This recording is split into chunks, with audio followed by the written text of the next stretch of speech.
The government of Dr. Holness has presided over stabilization of the Jamaican economy. In so doing, we have implemented a number of give-back initiatives, including the Solidarity Program and the reverse income tax credit. And importantly, we have imposed no new taxes on the people of Jamaica over 8 consecutive years. Part of our argument is that continuity is important. In that context, I invite the Honorable Fayval Williams to offer some remarks. Thank you so much. Good afternoon, everyone. Good afternoon to Jamaicans who are watching us this afternoon.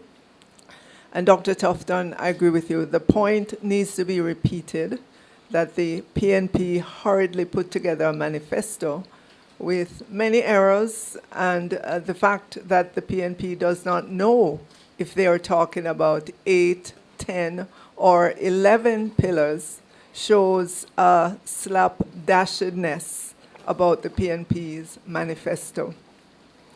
As you heard, and I am repeating it in the table of contents, the PNP called it 8 pillars. In Mark Golding's written segment of the manifesto, he referenced 10 pillars. And in their diagram in the manifesto in which they spelled out Jamaica Love, they itemized 11 pillars. So which is it? 8, 10, or 11? The maths is not mathsing. PNP made many promises in the manifesto. And as the Jamaican people are pressing for the cost of those promises, the PNP has hurriedly put out a cost.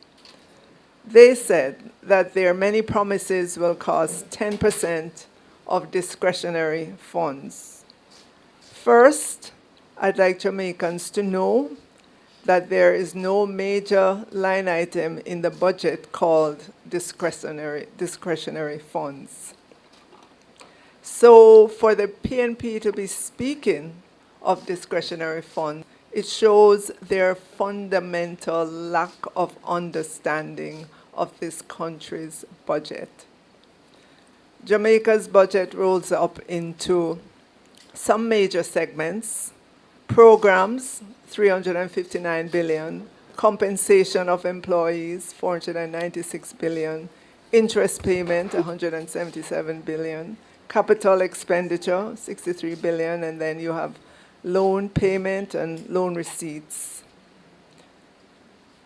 So if they do not understand the budget, I want Jamaicans to really ask themselves, are the PNP ready to lead this country if they don't understand the budget? I don't believe that they are ready to lead this country.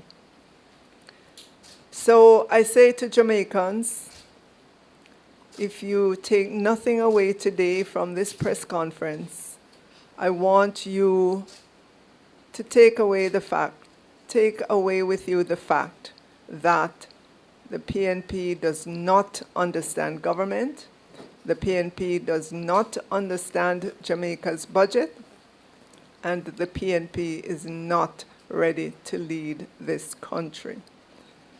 But let's examine their 10%. The only line item in the budget that they could be thinking of is a line item called programs. Programs are recurring, which means they have to be provided for year after year after year, and includes things like PATH, grant store schools for operations of the schools, funds for public order and safety, funds for waste management, health supplies and services, art and cultural services, social security and welfare services, which include sickness and disability, help for senior citizens, survivors assistance, funding for family and children. These are all important programs that continue year after year after year. And so I would like the PNP to tell Jamaicans today or any day before Election Day on September 3rd, 2025, which of these programs they will cut.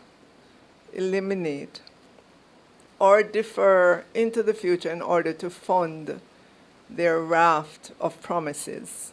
And I'm asking the Jamaican people not to let them off the hook with these promises that they're not telling you how they will fund them. If they can't tell you how they will fund them, then they are simply empty promises. Here today, gone tomorrow. So every time you hear them speak of these promises, ask them, how will you fund it? Will you tax us, the Jamaican people, to fund it? Will you cut something in the budget to make way for your promises? Or, like the PNP has a history of doing, will you borrow to fund it? And let them answer the question. So to the people of Jamaica, I say here we are again on the eve of an election with promises from the PNP that they have not explained how they will fund. We know their history. The PNP are the party that puts more taxes on the people. They are the party that adds more debt to the debt stock. Do not let them anywhere near Jamaica House. They will wreck the economy again. They do not understand this country's budget. They do not understand government, and the PNP are not ready to lead. Thank you so much.